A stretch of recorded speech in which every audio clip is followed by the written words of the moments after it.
While Memorial Day is a day for honoring military personnel who have given the ultimate sacrifice, we also want to thank veterans and highlight some things they are doing. Tori has that story coming in hot. Here are some unique items all created by former servicemen and women. A team of vets turned firefighters created fire department coffee.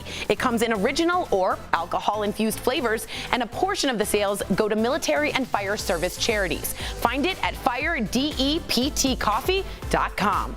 Try the Swork It app. Launched by U.S. Army veteran, get guided workouts and ask advice from a personal trainer. Head to sworkit.com for a free trial. Air Force officer Matt Bolter created the Rollors game. It combines bocce ball, bowling, and horseshoes all in one. Get it at rollors.com. Today is a great day to honor our veterans for their service. That's really cool. Thank you, Tori. And can somebody tell me what bocce ball is? Bocce ball? I don't know what that is. Oh, man. I used to play in Santa Monica on the beach. What's an Italian game? They play like in Europe. You get 4 balls, win one little ball, the Pallini, and you throw it out, and then whoever gets closest to the little ball. It's real easy. Okay. Cool. What do you mean cool? It is cool. I'm the bocce ball champ of Santa Monica. Just like you were the water moccasin, Sounds right? like it.